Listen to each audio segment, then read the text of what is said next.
विठ्ठलाच्या पावनामध्ये आमचे सहकारी मित्र ईश्वर काका मोरे ज्यांनी त्यांच्या शिवगर्जना संघाने ह्या सत्काराचं आयोजन केलं। या सत्काराच्या उपस्थित मान्यवर सर्व माझ्यावर निवडून आलेले माझे सहकारी नानासाहेब जापणे, सचिनजी ढेरे, मंचावर उपस्थित अफसर तात्या, रामभाऊ ढाणे तालुकाध्यक्ष काकासाहेब सरडे, मंचावर उपस्थित संजय अण्णा घोरपडे आणि भगवान गिरी साहेब ज्यांनी भारतीय जनता पार्टी संघ रुजवण्यात आपलं आयुष्य घालवलं, ज्यांना भाजपा तालुक्यात वाढावी म्हणजे त्यांनी 90 पासून काम केलं। घोरपडे अण्णांनी 11 वर्ष कार्यवाह म्हणून काम केलं। दोघांनी आयुष्यातला पूर्ण वेळ आपला विचार मातीत रुजावा, प्रत्येक कुटुंबापर्यंत जावा यासाठी प्रयत्न केले। ह्या सगळ्यांमुळे आम्ही बसलेलो तिघं जण जिंकलोय। मी असेल, सचिन ढेरे असतील, नानासाहेब झाकणे असतील, 100% सगळं जिंकलोय। म्हणजे ज्या दिवशी इलेक्शन लागलं, फॉर्म भरला त्या दिवशी काकाची माझी चर्चा झाली। पहिला सन्मान तुम्ही आमच्या इथे घेतला पाहिजे। माझी विनंती की युवकांचा उभा राहिले पाहिजे, युवक चांगले झाले पाहिजे, ह्या उद्देशाने तुम्ही काम करताय। माझ्या गावातनं चांगल्या प्रकारचा सन्मान करणार। त्यावेळेस ती म्हणली होती की हत्तीवरून मिरवणूक काढणार। मी त्यांना एकच विनंती केली की भारतीय जनता पार्टीच्या माध्यमातून काम करतोय आपण। गेले 2 वर्ष माझ्या आधी घोरपड्यांना बोलले, गिरी साहेब बोलले, अमरराव आपण 2 वर्ष 2.5 वर्ष प्रयत्न केला डीपीडीसीच्या माध्यमातून की ग्रामीण भागातले रस्ते, लाईट, पाणी ह्या विषयावर सातत्याने काम केलं। म्हणजे ग्रामीण भागात भयानक पोकळी होती। मला जाणवली की झेडपीच्या माध्यमातून रस्त्याची अडचण आहे, लाईटची अडचण आहे, पाण्याची अडचण आहे, थोडी थोडी कामं केली। म्हणजे ज्यावेळेस जिल्हा परिषद उभा राहत होतो सर जगदाळे सर, त्यावेळेस वाटत नव्हतं की एवढा प्रतिसाद चांगला मिळेल। म्हणजे ग्रामीण भागात पोकळी तयार झाली, नेतृत्व करणारी माणसं गटातटाचं काम करतात, नेतृत्व करताना कुटुंबापर्यंत नाहीत काम करत। हे विचार लक्षात आला। अमोल असेल, काकासाहेब सरडे, आमची टीम बसली। आम्ही सगळ्यांनी ठरवलं की आपल्याला भारतीय जनता पार्टी नगरपालिकेत रुजली, पण तालुक्यातला सगळ्यात मोठा भाग ग्रामीण भागात आहे। 2-2.25 लाख लोक आपल्या तालुक्यातल्या ग्रामीण भागात राहतात। जोपर्यंत भारतीय जनता पार्टी ग्रामीण भागात जाणार नाही तोपर्यंत भारतीय जनता पार्टीचा आमदार, खासदार किंवा मताधिक्य वाढणार नाही। कारण आपल्या आधीच्या माणसांनी म्हणजे गिरी साहेबांनी असेल, घोरपड्यांना असेल, विठ्ठलराव बनगे असतील, शेकडोंनी त्यांचं आयुष्य घातलंय भाजप उभा करायला। पण ग्रामीण भागात तुम्ही आहे, मी आहे, डॉक्टर म्हणून टीम तयार व्हायला लागली आपली, आपले सरपंच व्हायला लागले। म्हणजे किमान 10-12 बिनोडी सर असतील, 10-12-14 5-7 सरपंच असतील, उपसरपंच असतील, आपल्या विचाराचे बागल प्रवेश करायच्या आधी दिदी प्रवेश करायच्या आधीचे, त्याच्यानंतर संख्या वाढत गेली। पण ज्यावेळेस पहिले होते ह्याचा परिणाम पॉझिटिव्ह झाला। ग्रामीण भागात भारतीय जनता पार्टीला स्पेस तयार झाला आणि काम उभं राहिलं। म्हणजे 7,519 मतांनी निवडून यायचं एकच काम, मागल त्याला रस्ता, मागल तिथं लाईट, मागल त्याला पाणी, ह्या उद्देशाने काम केलं। 100% प्रत्येकाने माझं गाव, माझं घर, माझे नातेवाईक काहीही न बघता ताकदीने उभा राहिले।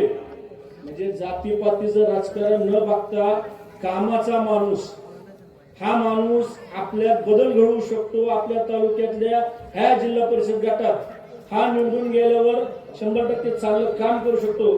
काकासाहेब 100% हे मताधिक्य दिले म्हणजे जबाबदारी वाढली माझी। ह्या 21 गावातनं 20 गावात लीड आहे मला। म्हणजे प्रत्येक गावात 100, 50, 200, 500, 1000 म्हणजे देवळाली सारख्या गावात मला 1150 मताचा लीड बसला। म्हणजे आत्ताच गिरी साहेबांनी सांगितले 550 मताचा लीड बसला बीटमध्ये। म्हणजे 40 वर्षाच्या इतिहासात बीटमध्ये प्रॉपरचा उमेदवार सोडून कोणालाही गावा लीड बसला नाही। पण काम करत असताना झपाटल्याने काम केल्यावर लोकांच्या लक्षात आलं की काम केल्यावर माणसाला मताचं परिवर्तन होत नाही।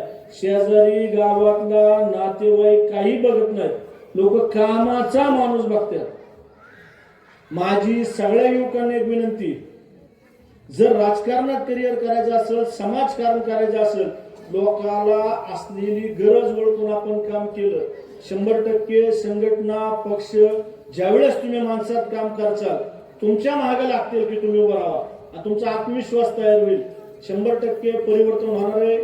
आपल्या तालुक्याला चांगल्या विद्यार्थ्यांचे म्हणजे काय म्हणतो आपण, शाळा असेल, कॉलेज असेल, आरोग्याची सेवा असेल, रस्त्याची व्यवस्था असेल, ह्या नेतृत्वाने आपण सगळ्यांनी म्हणजे माझ्यावर असणाऱ्या तिघे लोकप्रतिनिधींनी आमच्या तिघांची बी जबाबदारी की पालकमंत्री असतील, आपले मुख्यमंत्री असतील, आपले पंतप्रधान असतील, सर्वसामान्यापर्यंत भारतीय जनता पार्टीचा विचार म्हणजे वाजपेयींनी सांगितलं किंवा प्रत्येक कुटुंबापर्यंत भाजपा किंवा आपला पक्ष किंवा आपला सरकार पोहोचलं पाहिजे. जी जबाबदारी आपली 100% ही जर पोहोचलं तर 100% भारतीय जनता पार्टीचा विधानसभेला उमेदवार निवडून येईल. माझी काकासाहेबांना परत एकदा मन भरून आलं. तर हत्तीवर निवडणूक काढायची माझ्या आम्हाला सांगितलं की परमिशन परवानग्या नागपूर पासून काढावं लागतात. कारण हत्ती म्हणजे जंगली प्राणी, त्याचा गैरवापर होऊ नये, तस्करी होऊ नये, त्याच्यावर काय होऊ नये. म्हणजे कोल्हापूरच्या हत्ती फक्त आपण गुजरातला न्यालता तर कितीतरी रणकंदन झालं. म्हणजे त्या प्राण्याविषयी एक चांगलं आपुलकी किंवा आपल्या सन्मानाचं स्थान आहे. हे सगळे परवानगी काढायचं काकासाहेबांनी, मोरेंनी त्यांच्या टीमने परिश्रम घेतलं आणि जाणीवपूर्वक सत्काराचं नियोजन केलं. मी परत एकदा त्यांना धन्यवाद देईल.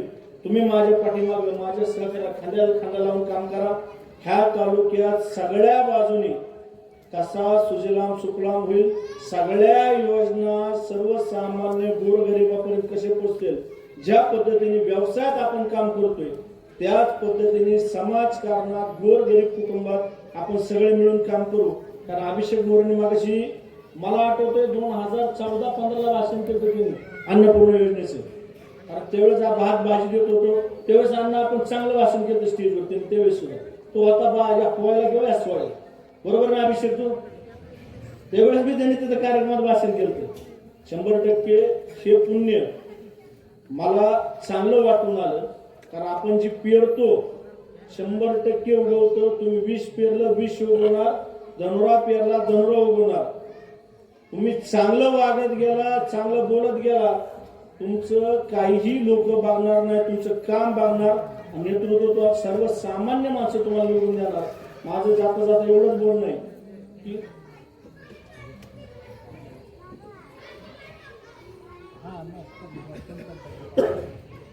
माझं जाता जाता एवढंच म्हणणं आहे की दिवेगावान गावाचं ऋण मी माझ्या आयुष्यात कवाच विसरणार नाही. चांगल्या ताकदीने निवडून आल्यानंतर मी हे ऋण फेडायसाठी ह्या 5 वर्षात ताकदीने प्रयत्न करत माझ्या लक्षात ठेवून सगळ्यात चांगला निधी DPDC असताना मला 20 कोटी रुपये मिळाले होते. 100% ह्या 5 वर्षात आदरणीय रणजित दादा निंबाळकर असतील, आदरणीय पालकमंत्री असतील, आदरणीय मुख्यमंत्री असतील, ह्या तिघांच्या माध्यमातून आदरणीय दिदी साहेब असतील भारतीय जनता पार्टीचे, ह्या चौघांच्या माध्यमातून दिवेगावांना समाधानकारक मी निधी देईल आणि तुमच्या ऋणातून मुक्त व्हायचा प्रयत्न करत 100% तुम्ही केलेला सन्मान माझे ऋण सगळं उतरणार नाही, पण मी माझ्या सन्मानाचा ऋण उतरण्याचा 100% प्रयत्न करत. एवढं बोलतो, थांबतो. जय हिंद, जय महाराष्ट्र.